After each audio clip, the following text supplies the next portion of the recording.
So my father was a Greek immigrant by the name of Vasilios Papageorgiou. And he survived a lot. I'm talking 5 years of Nazi occupation, 18 crazy years as a sailor on the high seas, and 26 years of marriage to my mother. And through all of this, he credited his faith for getting him through it. He was born and raised Greek Orthodox, and this meant a great deal to him. So much so that the one trip he made back to his homeland after I was born was to have me baptized in the same ancient church in the village of Suda where he himself and the rest of his family had been baptized. As you can imagine, Sundays were a big deal to him. Sundays where he was going to church, he had this odd ritual where at the start of the day, he would place the suit he was going to wear to church that day on this chair right next to our front door in our living room. And the Sundays where for whatever reason he or all of us were not going to church, he had like an actual priest's censer, I think it's called, like that would hold flaming incense, and he would wave this about to bless everyone, and it stank like shit. I mean, it was like Axe body spray made a scent named Turkish whorehouse. Like, it was so pungent and repugnant, I will never forget it. Unfortunately, my dad passed away rather unexpectedly when I was kind of young, and I definitely didn't share in his beliefs, but I assure you, you can be like Christopher Hitchens level atheist, and when you lose someone that close to you, you are just looking for any sort of sign that they are going on in any capacity in the universe, just anything to sense their presence again. And there was really none of that. Like in the subsequent days and weeks and months, there was nothing. That is, until my mom announced to the families of me, her, and my brother, that we were going to take a trip to Greece, and the final leg of that trip was going to be spent in my father's village of Suda. The first occurrence took place maybe like a couple months before we left. My dad had been an avid gardener, and these plants that had just overrun during his lifetime our front yard after his passing did not bloom that next year at all. And I just assumed they were annuals and that was like par for the course. But kind of late into the next year's growing season after this announcement, all of a sudden these plants start to spring to life very unexpectedly. And my mom, who's pretty heavy on the spiritual side herself, was like, "Oh, this is a sign from your father."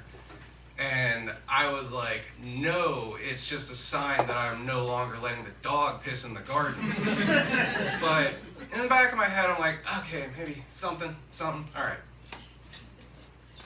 A couple weeks before the trip, we're sitting down in the living room watching TV as a family, and we all start to wrinkle our noses. We're like, are you detecting that as well? And somehow, all of us at the same time were smelling this unmistakable scent of this incense my dad used to burn in the house, which had gone, believe me, none of us wanted to smell this shit again. It had gone unburned since his passing. And it hung in the air for like 20 seconds, and we're all like, well, that was creepy as shit, and then went back to watching The Sopranos or whatever we were doing. A couple days prior to the trip, my brother and I wake up to my mom screeching. And we walk out of our bedrooms, and we're like, why are you carrying on like this? We are trying to sleep in. It is a Sunday. And on the chair next to the door in the living room was one of my father's suits, laid out exactly as he would have if you were going to church that day. Now at this point, I'm like, fuck grease, I don't need it. You know, like I don't want to get killed by some haunted baklava or some shit. But the trip is bought and paid for, and we go anyhow. And the first 2 weeks are completely uneventful, just sun-drenched Mediterranean fun.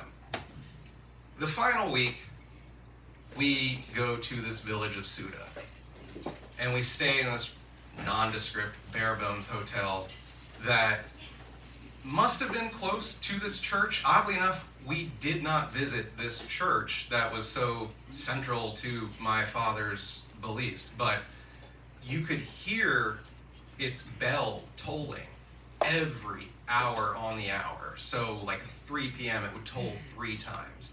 At 9 p.m. it would toll 9 times, and so forth.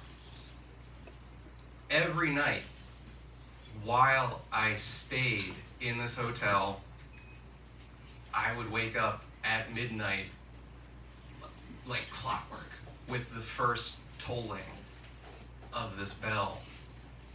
And for the first time since my father's passing, I sensed his presence. There's no other way to say it other than he was in that room with me. I could feel it. And this would continue during all 12 tolls of the bells, and then with the 12th toll, I would no longer sense it. And I'd go back to bed and wake up not really thinking much of it. And the final night of this trip, it happens again, and I wake up, and this time, like, I sense his presence that much more. And it causes me to look around the room. And in a previously very empty corner of this room, I see the silhouette of my dad standing there. And I am, of course, freaked the fuck out, at least for like a few seconds, and I close my eyes and do a bit of adult peekaboo, and still there. And the bell is tolling, and it's tolling, and it's tolling. And with the 12th toll, this form disappears, and yet again, I no longer feel his presence. And I don't want to tell you guys that after that experience, like, my belief system profoundly changed, because honestly it didn't. But I am willing to believe it might be more than a coincidence that I am telling you this story 21 years ago, to the day that my father spent his last full day alive on this earth. He passed away October 6th, 2001. Thank you.